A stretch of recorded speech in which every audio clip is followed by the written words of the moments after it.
Baik, assalamualaikum warahmatullahi wabarakatuh. Selamat malam ini ya. Saya recordnya malam. Untuk kali ini saya akan menjelaskan cara konfigurasi penilaian praktek ASC kelas 12 ya. Di sini yang pertama nanti akan kita coba bahas dari bawah dulu ya. Dari bawah dalam artian nanti dari topologi ini akan kita selesaikan dari bawah. Jadi yang pertama nanti kita akan konfigurasi dulu bawah sebelah kiri, yaitu ada VM Semarang. Sebelum kita lakukan konfigurasi VM Semarang, kita harus pahami dulu soalnya ya. Dari VM Semarang itu diminta ini ya, setting IP static, kemudian konfigurasi OS, repository online, networknya bridge, kemudian ada DHCP servernya. Setelah itu install LAMP, Linux, Nginx, MariaDB dan PHP ya. Itu ini apa? Tasnya atau tugasnya. Langsung saja kita mulai untuk cara konfigurasinya ya. Yang pertama bisa kita ini dulu. Kita buka dulu untuk aplikasi VirtualBox-nya ya, VirtualBox-nya. Kemudian di sini saya punya ini ya, punya Ubuntu Clean nih. Ubuntu Clean 22, Ubuntu 2204 tepatnya ya. Ini masih clean. Jadi step pertama kita cloning dulu ya. Cloning ini agar jadi VM Semarang. Ini kita delete dulu aja karena jangan yang ini ya. Ini juga enggak, ini saya delete dulu ya, delete all files. Kemudian yang ini clean ini kita clone, klik kanan kemudian clone, jadi VM Semarang. Next, full clone ya, kita pakainya full clone. Kemudian kita klik clone dan kita tunggu ya, kita tunggu proses cloningnya sampai selesai. Sembari kita menunggu, kita bisa ini ya, kita lihat setting IP-nya nanti static, konfigurasi OS nggak sempurna. Kita bisa sambil cari sih setting IP Ubuntu static. Karena setting IP static Ubuntu itu berbeda dengan Debian ya, berbeda dengan Debian. Bedanya di mana? Bedanya di letak file konfigurasinya, karena kan beda sistem operasi. Jadi susunan file sistemnya itu beda ya. Jadi susunan folder untuk sistemnya itu beda. Namun tidak beda jauh, nanti tetap yang dideklarasikan juga sama seperti IP address, kemudian gateway-nya kayak gitu ya. Sambil menunggu ini clone-nya untuk selesai, karena lumayan ya, nanti kita butuh waktu sekitar 1-2 menit untuk clone-nya itu selesai. Ini sudah selesai nih VM Semarang. Kalau sudah selesai, kita cek dulu untuk networknya ya. Networknya adalah bridge. Oke, di sini sudah saya pilih bridge. Yang di bridge apa? Dalam hal ini saya nge-bridge-nya itu pakai wifi, karena saya pakai koneksinya wifi ya. Saya nggak pakai kabelan, saya cuma ada wifi. Jadi yang saya bridge adalah wifi. Nanti disesuaikan aja, kalau di soal memang harus pakai kabel ya, nanti yang di bridge berarti yang Ethernet yang menuju ke kabel gitu ya. Advice-nya kemudian di sini ini allow all aja. Sudah kabel connected ya. Oke, kalau sudah kita klik start. Dan ini untuk setting IP address static di Ubuntu. Oke, kita cari bahan-bahannya ya.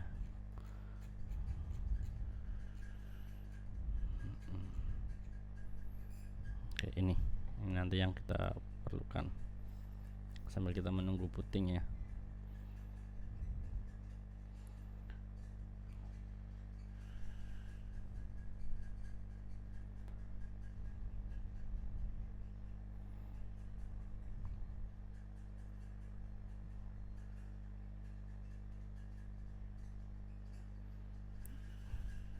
Ini yang tadi saya bilang ya, berbedanya ada di letak file untuk kita mengganti IP address dari Ubuntu itu beda dengan Debian. Kalau Debian kan ada di etc, kemudian network, kemudian interface.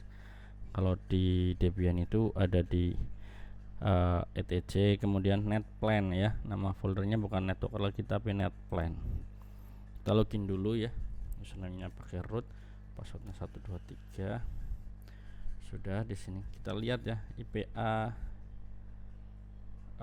ini dapat IP address 1.3 ya. Berarti nanti network yang kita gunakan adalah 192.168.1 ya, dengan /24. Ini didapatkan dari DHCP NP0S3 ini. Jadi belum kita setting statik. Selanjutnya kita setting statik dulu ya. Karena ini 1.3, nanti kita setting statiknya bebas sih. Yang penting networknya 1 gitu. Kita nano etc, kemudian net plan, kemudian ada ini 00 installer config.yml ya, file konfigurasi untuk IP address di Ubuntu. Kita enter. Oke, di sini ya NP0S3 nya kita setting nih. Di sini DHCP nya no. Sebentar, kita lihat di ini ya, referensi aja biar nggak salah. No ya. Kemudian yang dideklarasikan adalah get addresses gateway 4 sama name server. No. Kemudian di sini biar sama, kita di sini ya addressesnya itu 192.168.1.100 ya. Misal saya pakai 100 nih, /24.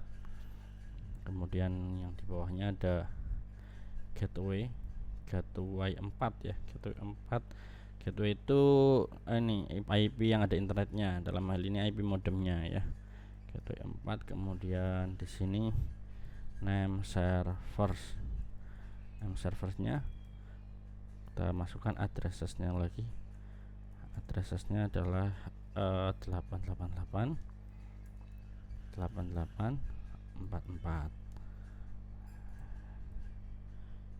sudah ya, harusnya sudah. Kemudian kita simpan. Setelah simpan adalah kita restart untuk networknya. Untuk restart networknya juga beda, perintahnya adalah netplan tray ya. Netplan tray.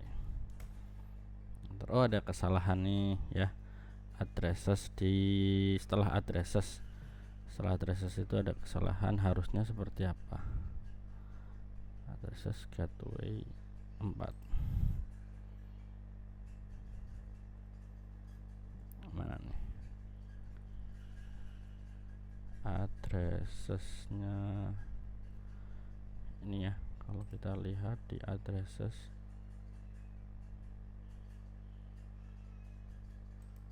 oh ini di sini ya.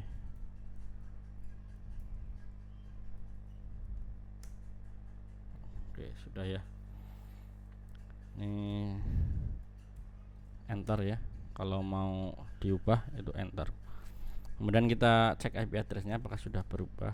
Oke, di sini sudah berubah ya, jadi 192.168.1.100. Coba kita cek dulu untuk ini ping ke internet. Oke, di sini ping internet sudah dapat. Kemudian kita update ya untuk ngecek repositorinya.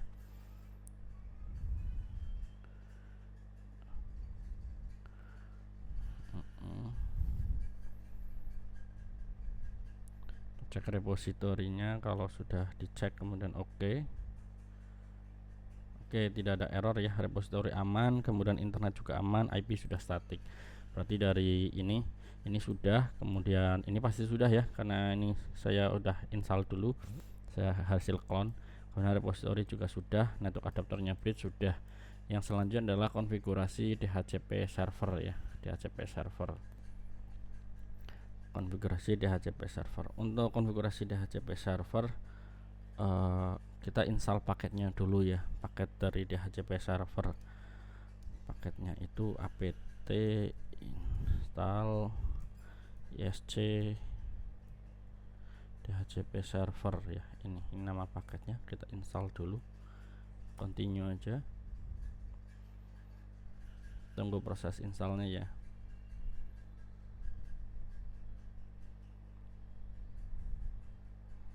Ini udah hampir selesai untuk instalasi DHCP servernya ya, udah hampir selesai. Nah, ini udah selesai. Untuk DHCP server sendiri ada 2 file yang harus kita konfigurasi ya, agar DHCP server itu bisa berjalan.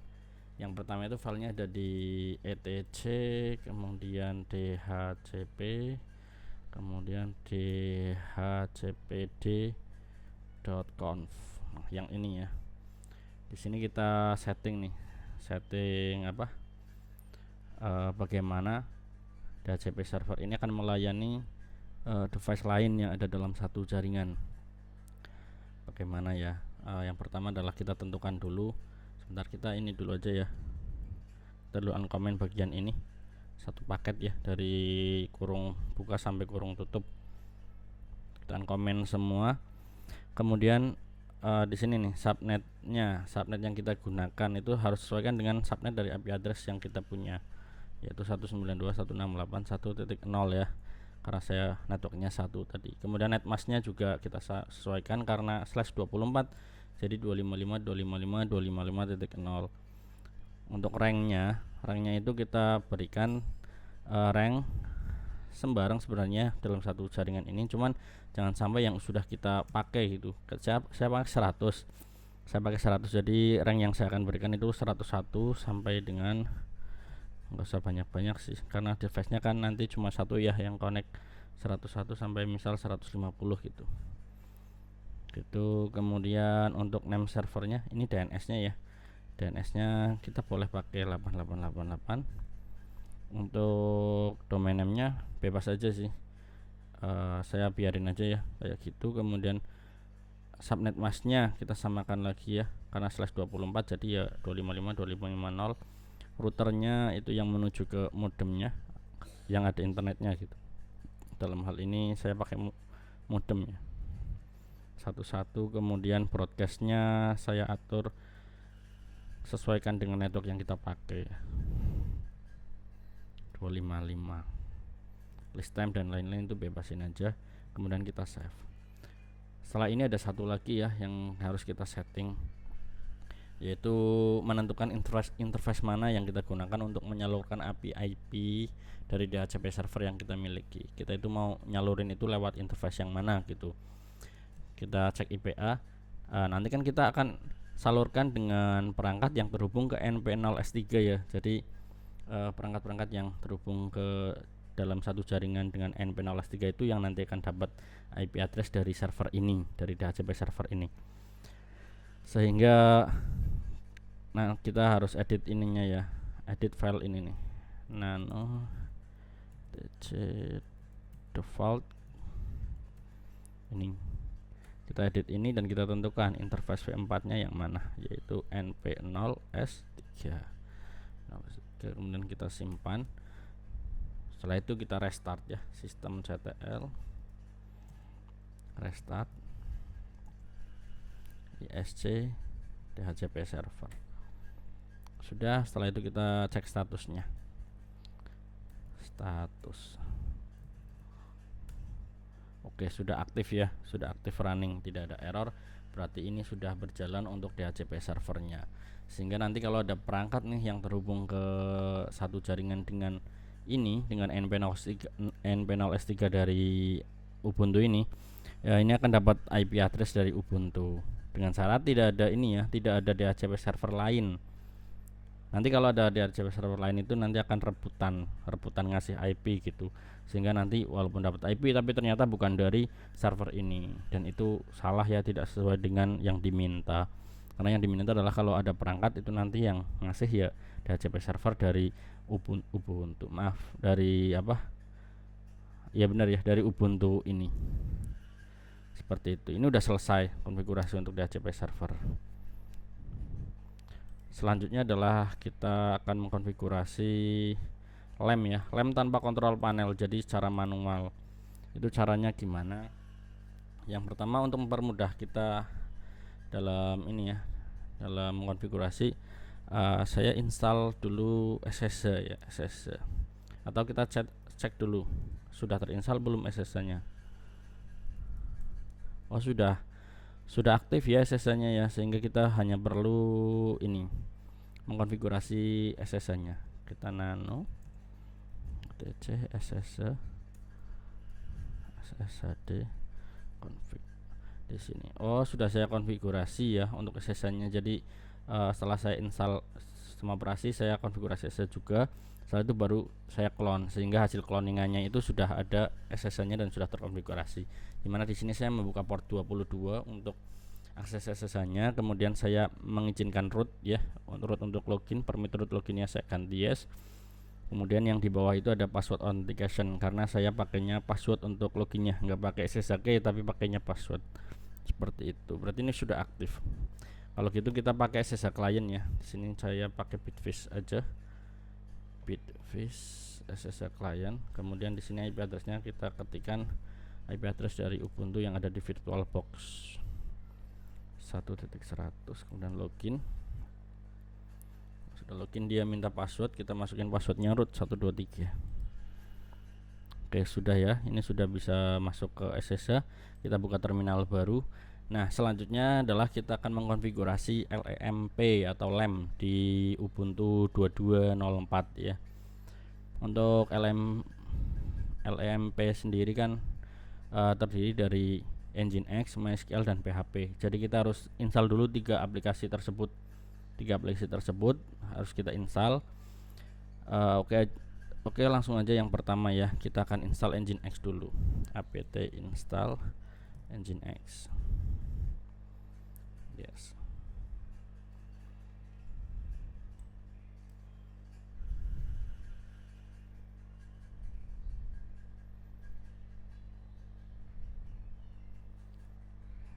Oke, hampir selesai ya untuk instalasi Nginx. Setelah kita install, boleh kita cek dulu ya. Kita cek dulu Nginx-nya 100.1 apa sudah berjalan atau belum. Oh, sebentar. Ini bukan 100.1 ya, tadi 1.100.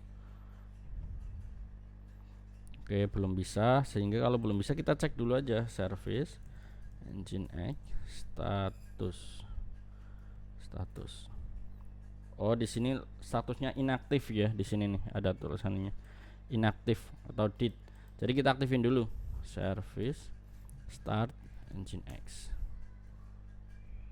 Salah ya, service Nginx start. Sudah, kita cek statusnya lagi. Mana statusnya? Oke, statusnya udah aktif. Kita cek lagi di browser. Oke, sudah bisa ya. Jadi web servernya sudah bisa. Karena di sini saya nggak pakai firewall ya. Jadi semua port itu terbuka di Ubuntu ini.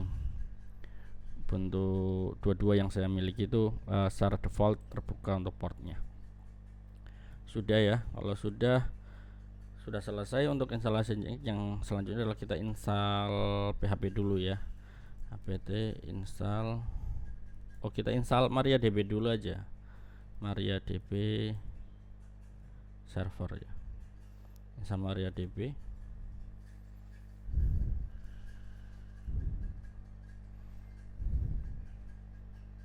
Sambil nunggu install MariaDB, kita coba ini ya, cari referensi dulu. Install LEM di Ubuntu 2.2.0.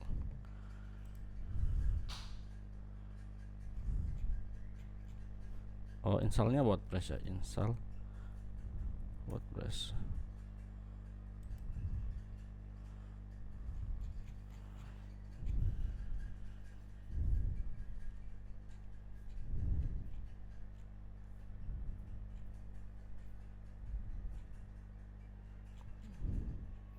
Ya, ini sambil kita cari referensi sembari ini apa? Kita menunggu MariaDB terinstall. Ya, masih belum selesai. Nah, ini udah hampir selesai sih.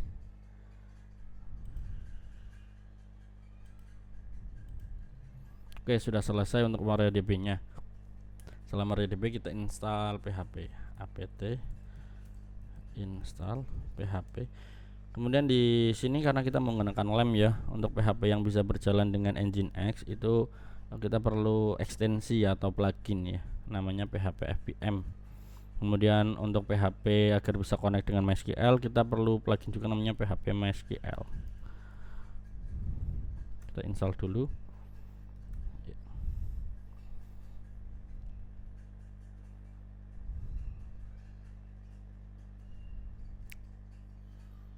Kita tunggu ya, proses instalasinya mungkin agak lama karena kita install dua plugin juga itu tadi ya, PHP FPM dan PHP MySQL.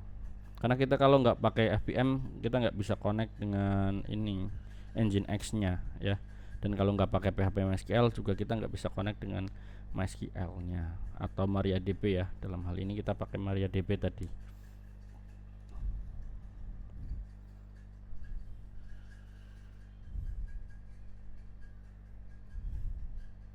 Oke, udah hampir selesai sih. Untuk kecepatan install kayak gini nanti disesuaikan dengan koneksi internet yang dimiliki ya. Udah selesai. Jadi 3 aplikasi sudah kita install semua, sehingga tahap selanjutnya adalah kita konfigurasi untuk website dengan isian konten manajemen service dari WordPress ya. Kita akan menginstal website, kemudian di dalam websitenya kita install WordPress gitu. Jadi yang pertama adalah kita setting website dulu. Website dengan domain menggunakan alamat IP ya. Dengan domain menggunakan alamat IP. Yang pertama kita setting adalah bagian dari Nginx-nya dulu, di sisi Nginx-nya ya. Yaitu kita konfigurasi di ini. Di bagian set available-nya, set available. Jadi saya pindah ke etc Nginx set available di sini ya. Di sini set available udah ada bawaan nih default. Ya default itu yang mana? Default itu yang tadi ketika kita ini ya akses IP lah, ini hasilnya kayak gini defaultnya. Defaultnya ya.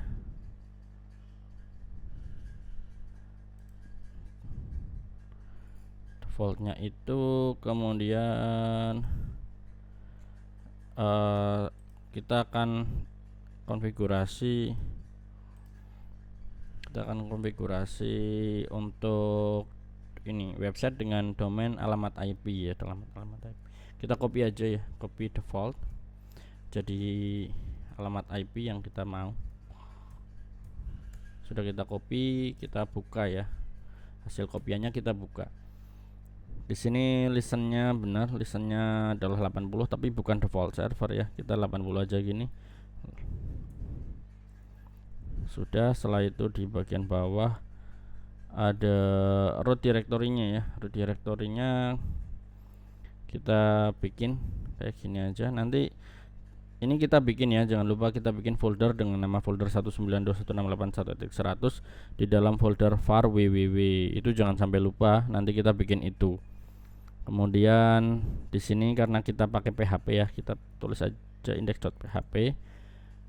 Untuk server name-nya kita tentukan nama domainnya ya. Kalau server name itu karena nama domain yang kita pakai adalah IP, jadi kita di sini ketiknya IP-nya.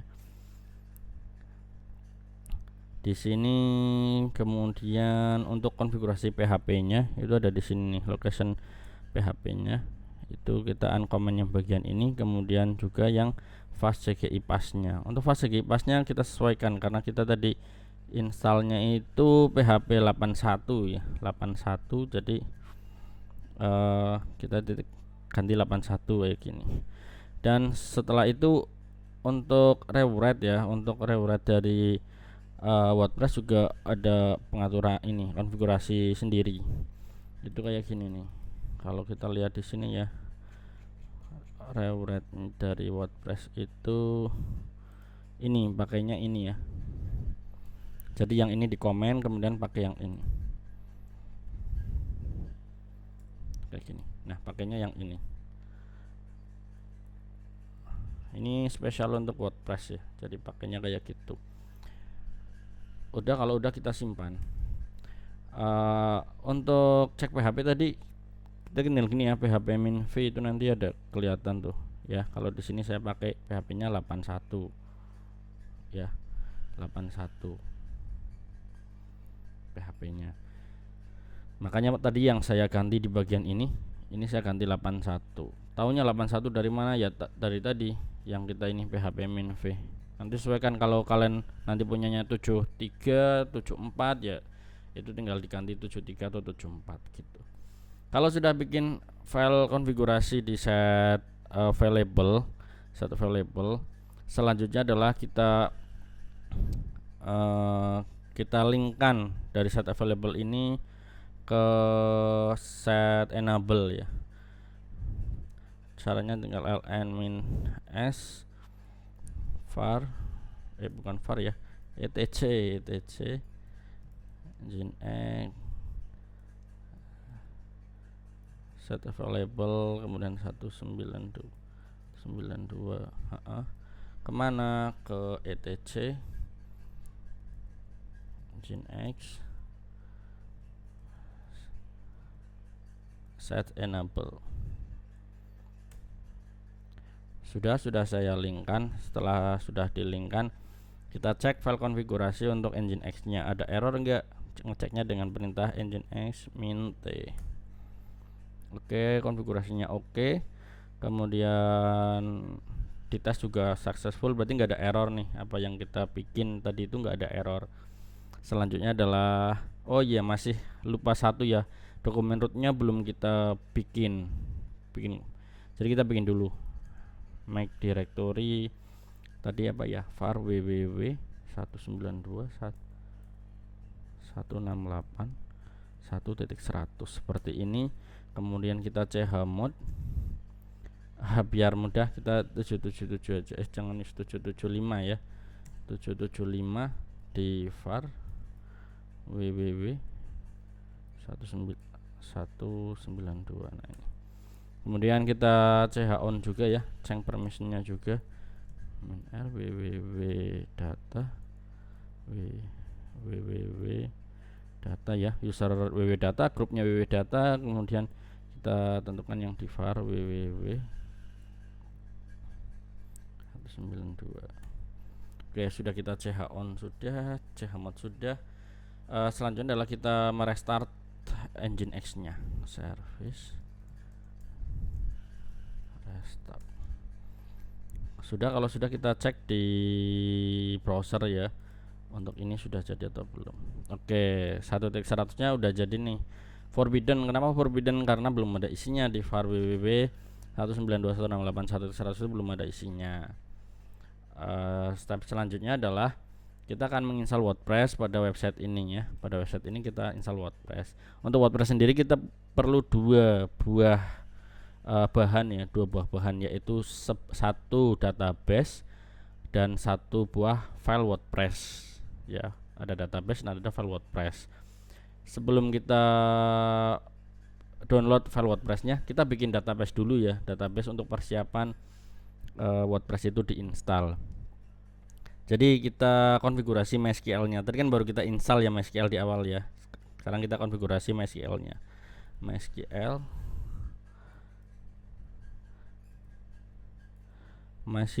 secure installation ya, MySQL secure installation.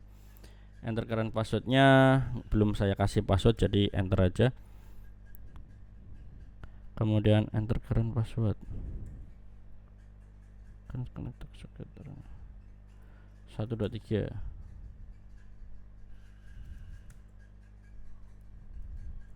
Oke, sebentar. Secure installation, connect local. Coba kita lihat dulu MySQL-nya sudah aktif atau belum ya. MariaDB ya, kita pakai MariaDB status. Ini statusnya masih inaktif ya. Untuk MySQL atau MariaDB-nya masih inaktif, jadi kita aktifin dulu. Service MariaDB start. Sudah start, kita cek statusnya sudah aktif, baru kita bisa konfigurasi ya. MySQL secure installation. Passwordnya kosong karena belum kita setting. Kemudian Unix nya nggak usah ya, no aja.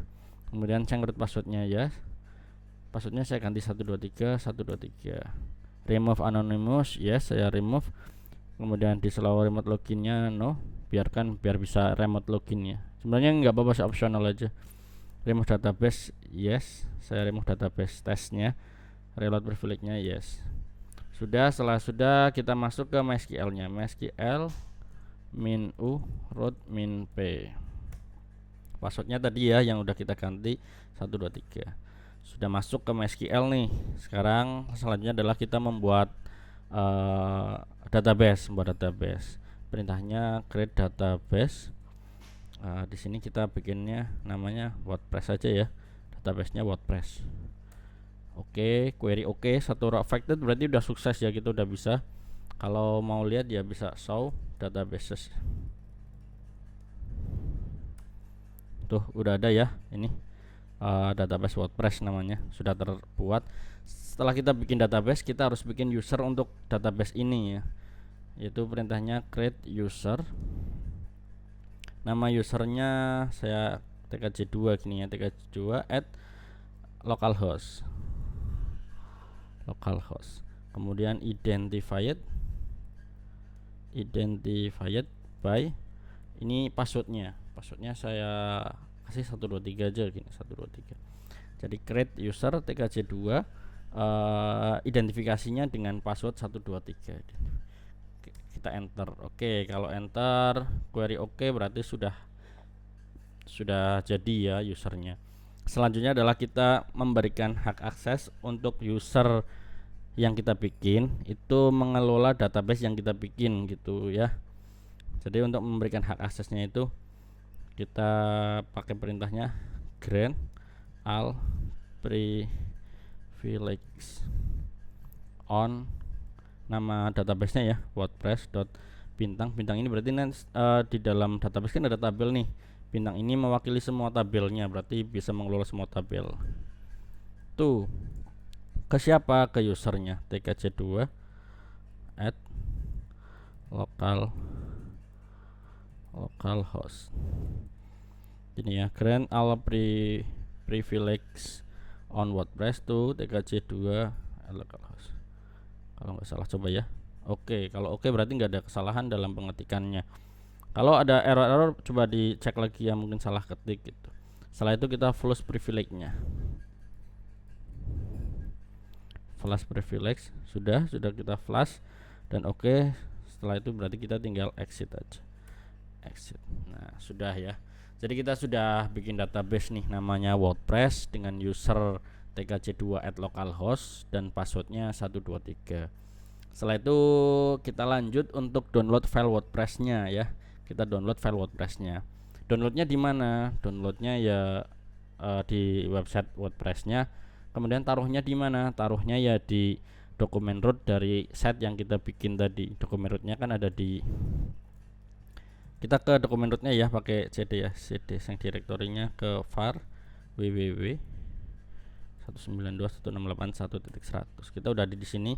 Nah, nanti berarti file WordPress-nya itu taruhnya di sini ya. Jangan taruh di mana, jangan taruh sembarangan, tapi di sini naruhnya. Setelah itu kita download dulu. Saya nggak hafal ini ya, nggak hafal alamat WordPress-nya.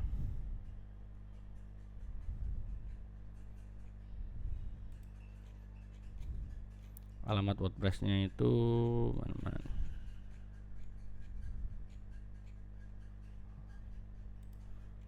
Oh, ini sih ada sih. Kita bisa pakai widget, bisa pakai ini ya. Kita pakai misal pakai widget aja nih yang familiar juga nggak apa-apa. Di sini kita tinggal widget. Ini WordPress latest. Kita tunggu ya WordPress-nya terdownload. Ukurannya sekitar 23 MB. Jadi bisa dikira-kira untuk lamanya 23 MB. Oke, sudah ya, 23,5 ya, 23,5 MB untuk ukurannya.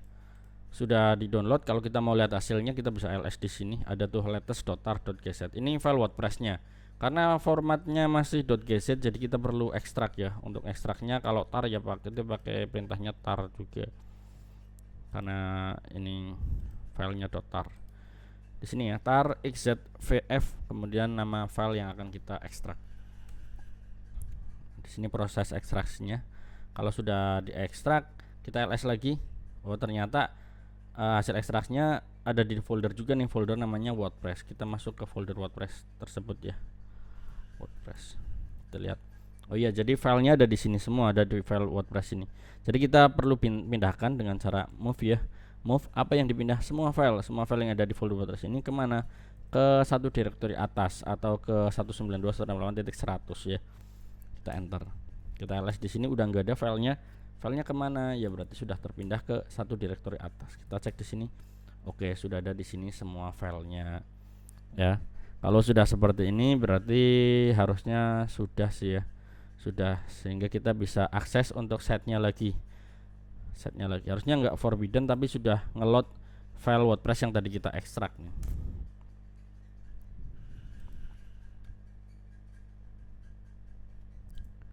Oke, bad gateway. Untuk bad gateway ada kemungkinan kita cek aplikasi yang kita install ya. Tadi Nginx sudah jalan, MySQL sudah jalan.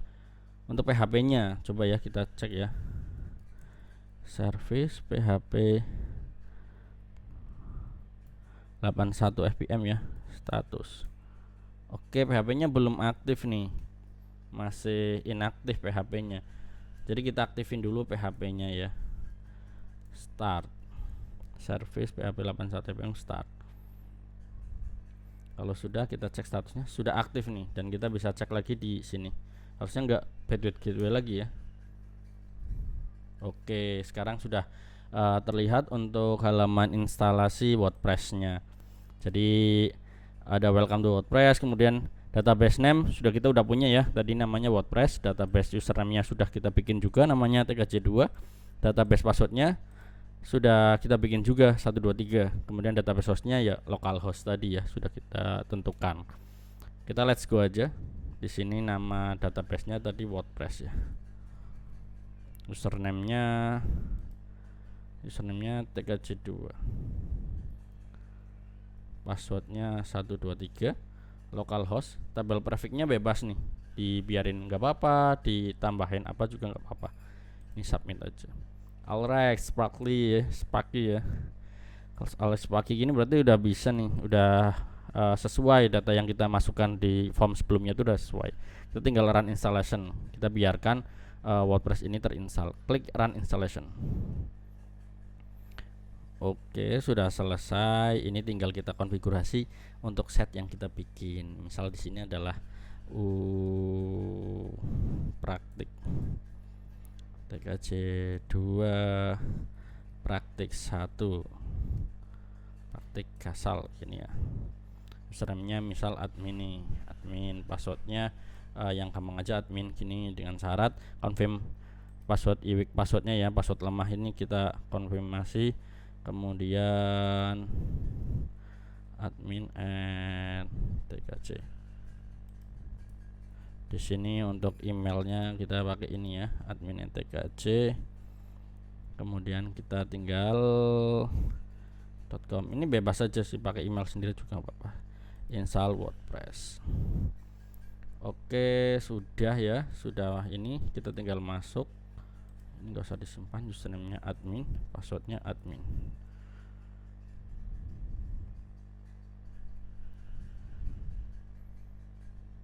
Oke, kita sudah masuk di ini halaman dashboardnya. Untuk tinggal bikin post tinggal add new post ya, add new post. Kalau mau lihat ininya, lihat hasilnya ya, kita tinggal lihat visit site-nya. Oke, ini ya dengan alamat ini, dan sudah terinstall WordPress secara manual. Udah seperti itu aja sih. Jadi untuk konfigurasi yang bagian VM Semarang cukup ini ya, karena yang diminta hanya sampai sini ya, kita konfigurasi sampai sini aja. Oke, demikian untuk tutorialnya ya, semoga bisa dipahami. Dan ini berapa menit tadi ya, kayaknya nggak lama sih. 30 menitan, itu sambil saya ngomong 30 menitan. Harusnya nanti berarti bisa lebih cepat untuk kalian menyelesaikan. Seperti itu ya. Cukup sekian, selamat belajar.